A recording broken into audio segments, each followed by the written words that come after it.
Burundi, we have intel. Burundi sent military to Biafra land because Nigeria cannot stand us again. That is a fact. So we are going to go the history of Burundi. And the question we should be asking now is, have the African Union, intervened in Biafra without, without public knowledge? Have African Union, approved soldiers to Biafra land to have what they call peacekeeping? Are you keeping peace in the secret? If you are keeping, if you approve military, foreign mercenary to come to Biafra land for peacekeeping, it means that there is a war going on. So why have they not made this war public? Why are there military from Burundi in Biafra land? And from what I'm about to show you now, it means that you are going to see that the Burundi is known for peacekeeping because they can't pay salary to their soldiers. So they train soldiers and the soldiers go abroad to fight and do peacekeeping. But for that peacekeeping to happen, it must be approval of the African Union also. And we're going to read from their past activities and how they operate. So I want everybody to listen to this. Burundi. The Burundian army dangerous over reliance on peacekeeping. Now, Burundi need international peacekeeping mission to keep its troop paid and happy. Peacekeeping mission need Burundian troop, but for how long? This particular peacekeeping, whatever they call it in Biafra land, will be their end.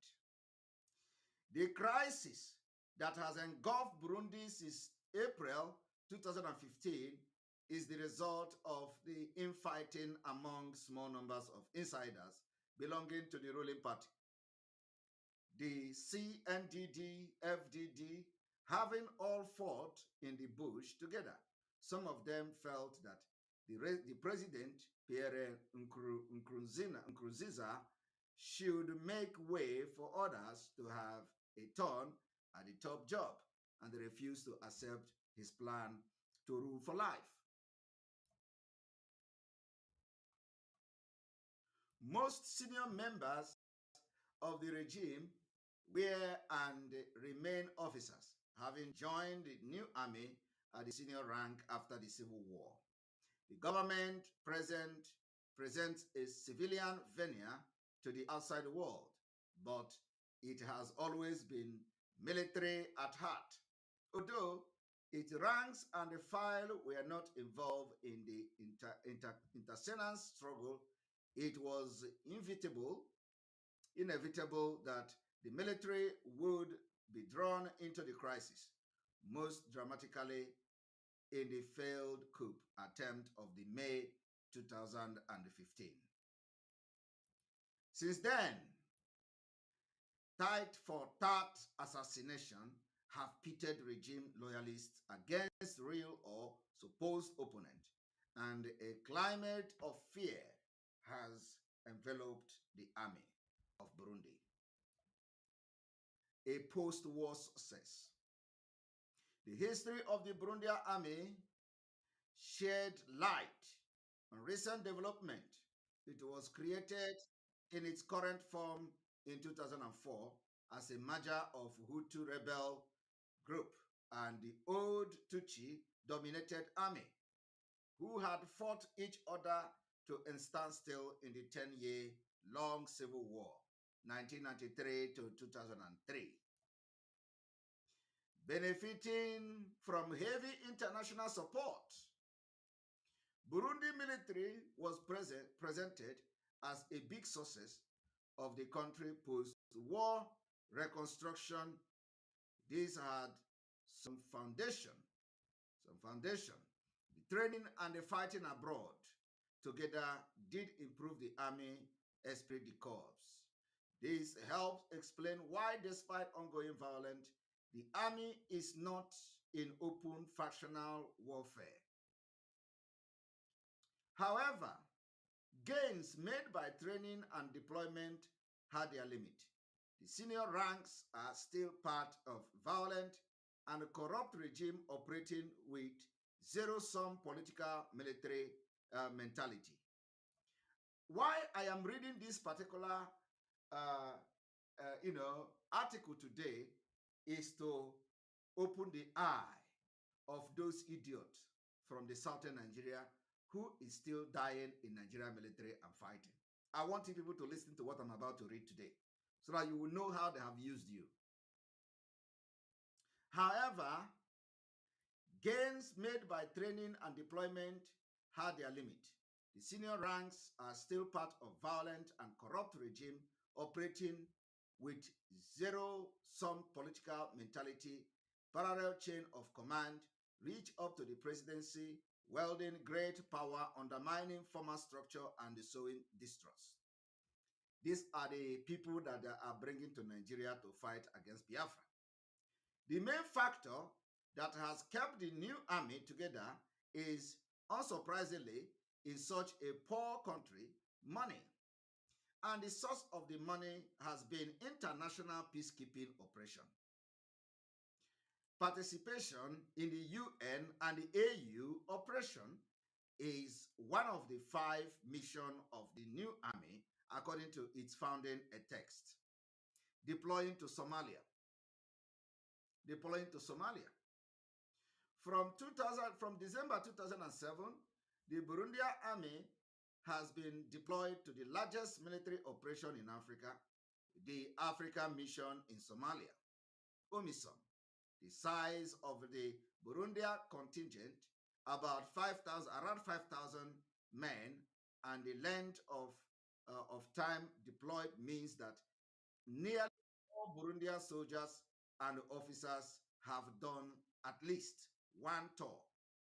Participation in the AMISOM has brought international training opportunities and the chance to deploy elsewhere, notably in the UN operation in Central African Republic. Now, I want everybody to pay attention. Salaries in Burundi range from $80 per month, $80 per month for troops, to $250 to $300 per month for senior officers. But AMISOM soldiers, those who decided to go abroad as mercenary, because that is what they are not keeping any peace, got up to the end of 2015, $1,032. If you are receiving $80 in your country as a salary and coming to Biafra land to fight will earn you $1,032 as far back as 2015. Today, know that those who are fighting in Biafra land now are receiving more than $2,000 per person a month. Combined with some other peak such as preferential loan rate, this was enough for many soldiers to buy land and property, start a family, or help their community. Meanwhile, death in duty benefit at $50,000. I want to ask Nigerian soldiers, those from the south, those from the Biafra land, do you know that those idiots that follow you now to the Biafra land to fight our ESN, they are on a life insurance of $50,000 if they die? Do you have your own insurance as a Nigerian army? Do you have insurance? You don't have. You are an idiot. You led a Burundian man who come to fight for his family and his stomach. And when he died, his family in Burundi received $50,000. Why you, who is leading him to come and fight for your Nigeria, do not have any insurance? Have you seen it? You are being used as a sacrifice. I am asking the Nigeria army, the idiot from the south, do you know that those Burundi men that are now in Anambra, they are now in Imo State, that if we kill them, because they are going to die anyway, do you know that one head is going to, their family is getting $50,000? I am asking you, how many will your family get? Because you are going to die too.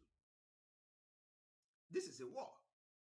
So if you die, the person, you that is going to die trying to kill Biafra people, your family will get nothing. In fact, you will not even be remembered. But the people that came all the way from Burundi, secretly, because I don't know when the African Union have announced peacekeeping in Nigeria. They have not made this war public. They have not made this war public. So why are they, because we know that they say Burundi is coming for peacekeeping. Is the war public? Have they announced that we are in civil war? That we are going to talk about peacekeeping? But I just want to tell all the army, all these officers, all these Itibori boss, all these Biafrans who want to continue to be part of the Nigeria army, that, do you know, those people that you see in Imo State, in Anambra State, if they die, every one of them, their family will be compensated with $50,000. Are you aware of that? You are not aware of that. Do you also know that for them that are coming to fight in the East, we don't know how much they are paying you. If they are paying you up to 3,000, be fair to your family. And not when they pay you 3,000, you don't have anything to give to your family. Your family will be complaining that, oh, you are in the army, Nigeria is not paying you. Why you are being paid to come and kill your fellow Biafrans? And of course, you can never make it back alive. Except that that will be going to be a different. You will come and you will go. Nothing will happen to you. But you will come and you will never go back. You never go back. They are paying you ordinary 35,000 naira a month. You come, somebody come from Burundi who don't understand your language. He don't know your land. You are the one guiding him. You are the one telling him, come, the camp is here. Come, let us go through this. Follow me. You are guiding him. But if he dies, the family collect $50,000. And you are not asking questions. You are not seeing that you are being used. Nigeria don't have men again. That is not men. We told them, before this war go public, we would destroy all of them. Today, are you seeing them anymore? No. They say they want to deploy a computer. They want to deploy this one. We are laughing at them. Deploy it now. Every day, we have released 3,000 soldiers. Ekpa'S, boasting how they are going to militarize everywhere for election. And they thought we don't know. Ekpa'S is the one in charge now of bring military. We will make sure military full everywhere. We were thinking that the military they are talking about is the military from Kaduna, from Zaria, or from other places. We didn't know that we were talking about Burundi and Chad and Niger Republic, all those places. We are thinking that they want to break Nigeria army. We have not started this war openly. You are already hiring mercenary. So when we come declare the war, when we come declare Biafra, what are you going to hire? You are going to hire France, or hire Britain, or hire America to come and fight for you. We have not even started. We have not declared Biafra. You ordinary election, you are hiring foreign mercenary to come and fight. And you people are not ashamed. This is not 1967. This is 2023, my people. You know, when we are sounding this thing like this, oh, this is social media. It is not social media. Oh, this and that. I am trying my best to make sure that these particular brokers don't last, for long. Tomorrow we may do a proper, a proper analysis. But I want to show you, in addition to what I have done so far, I want us to go to this particular special announcement this evening. Special announcement. In the Southeast to come around the table and for us to discuss. For us to discuss the security and prosperity of the Southeast. And I now want to appeal and plead and request and demand of the federal government and our Ebro president, led by the Ebro president Buhari, that a critical person required around that table for that conversation to be complete, for us to have an all-round approach to dealing with the issue of insecurity and discussing about the future of the Southeast, that person, and we need him urgently around the table, please him to us, and that is Nnamdi Kanu. I'm calling on the federal government to please release Nnamdi Kanu.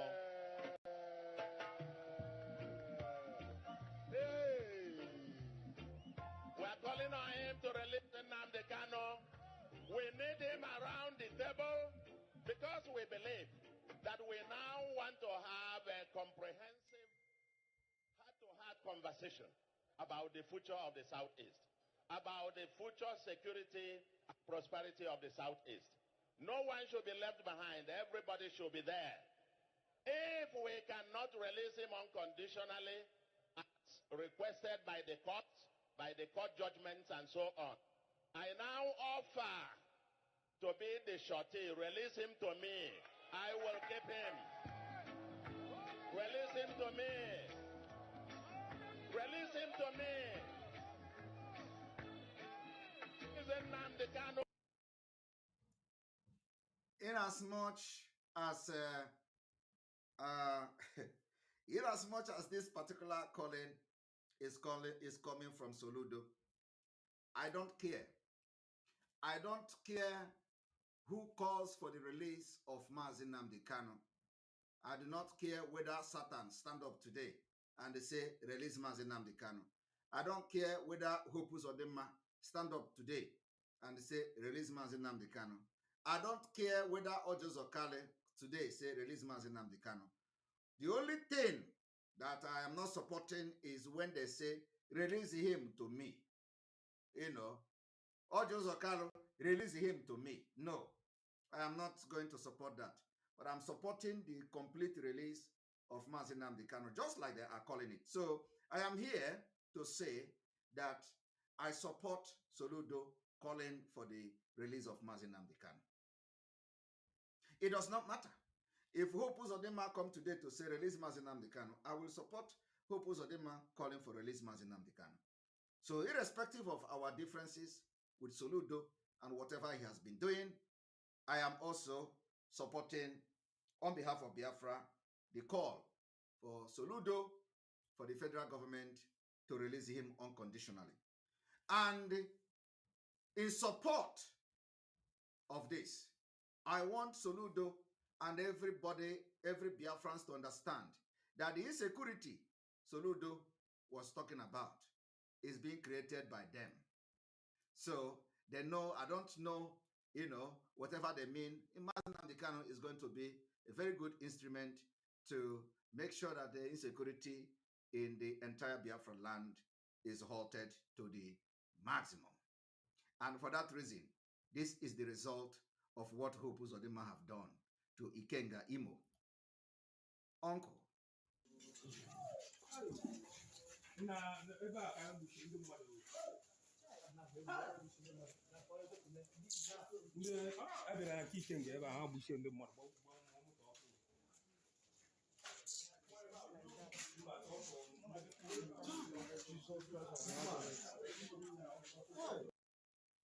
That is what the governor, a sitting governor in Imo State, have done. Now, all of you know, the video did not show, you know exactly the video I'm talking about. Now, the question is, the question I want to ask is, how many of you are going to write petition? At least, the Imo own is that Imo is is a human rights activist, if I'm not mistaken. Okay, somebody said that the video is not showing. We are going to put the video again.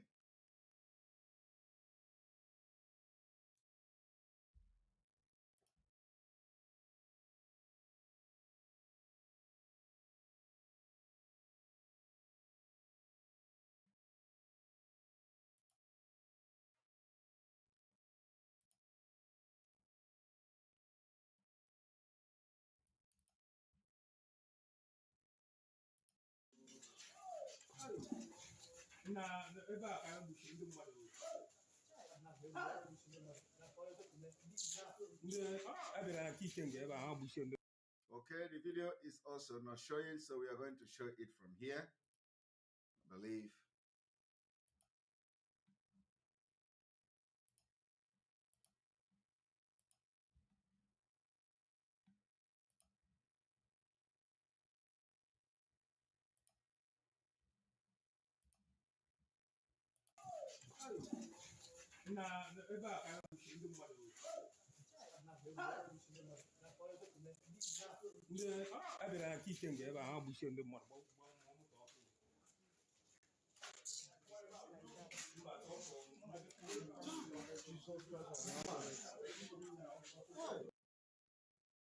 Now, that is the uncle of Ikenga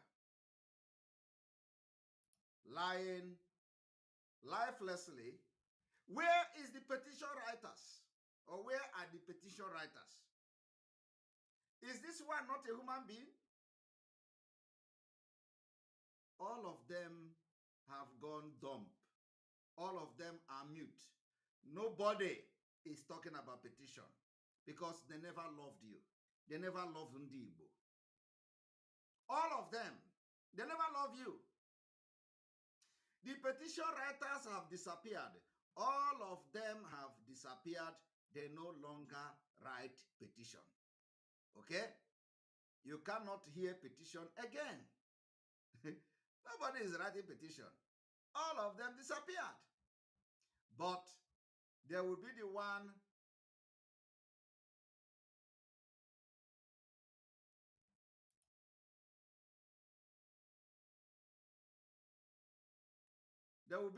to come and tell you, oh, Ndi Igbo is dying. Ndi Igbo is doing that. Ndi Igbo is doing this. All of them. They will be the one telling you how Ndi Igbo, Ndi Igbo this, Ndi Igbo that. And I want to show you another one.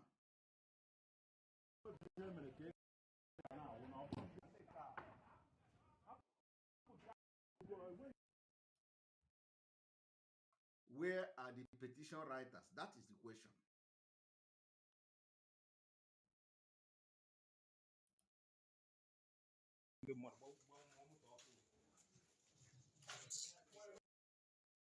Where are the petition writers?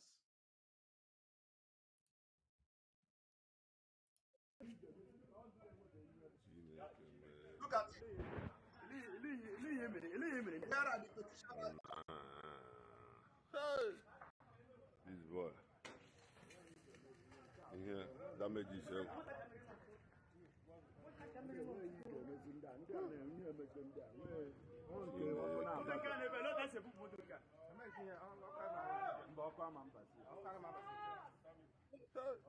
Boy, that made you whenever.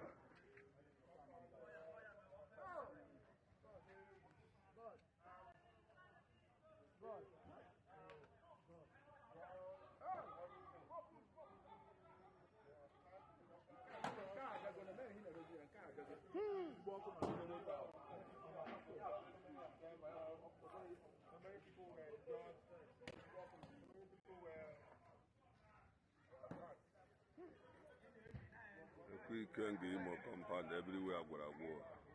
Where are the petition writers? The whole compound of where I go. Hey!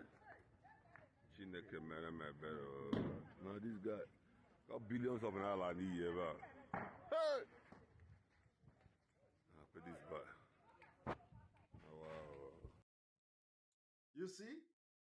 I want you all to ask those who were shouting about, oh, Ndibo is dying.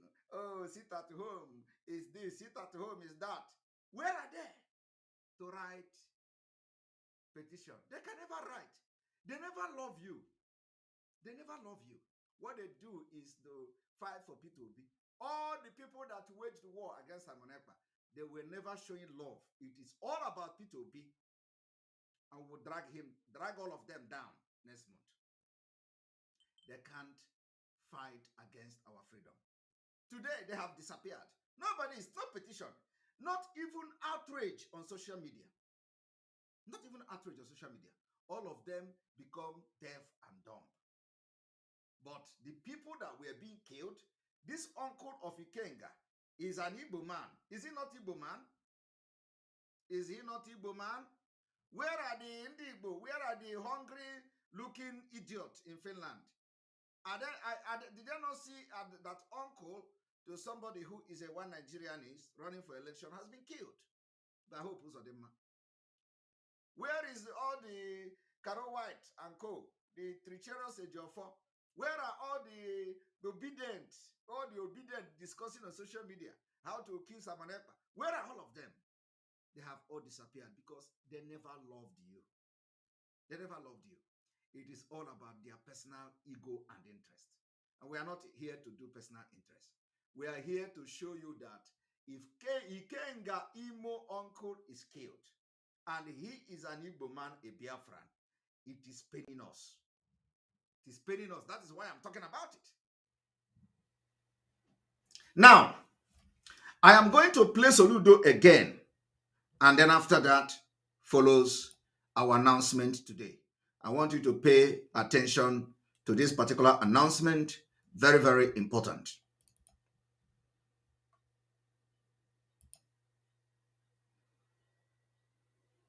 In the Southeast to come around the table and for us to discuss. For us to discuss the security and prosperity of the Southeast. And I now want to appeal and plead and request and demand of the federal government and our April president, led by the April President Buhari, that a critical person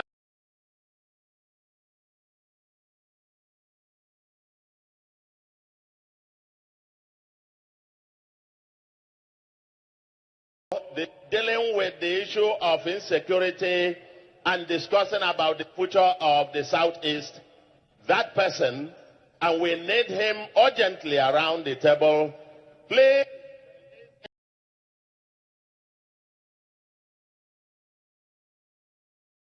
To release Nnamdi Kanu.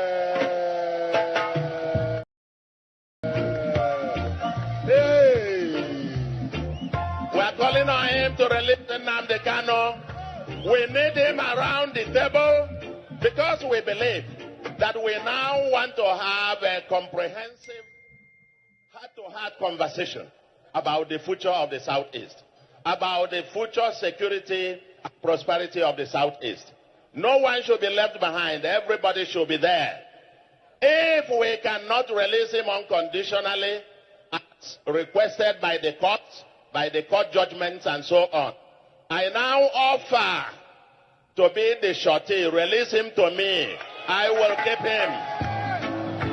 Release him to me. Release him to me.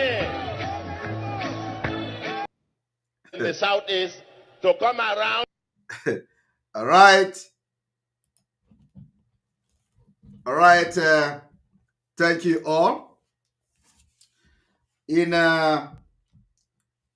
support of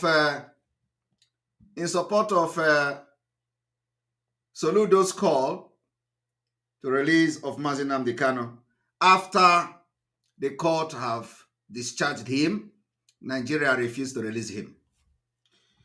We are giving the government of Fulani from now till the 22nd of this month to release Mazi Nnamdi Kanu. If Mazi Nnamdi Kanu is not released from now to the 22nd, especially on the condition of health, to also follow the court order of that he has been discharged.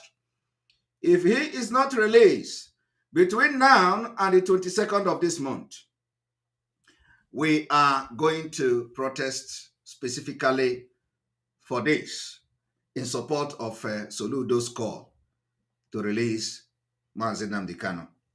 For this reason, on the 23rd of January 2023 and on the 24th of January 2023, Biafra land will be under lock and key.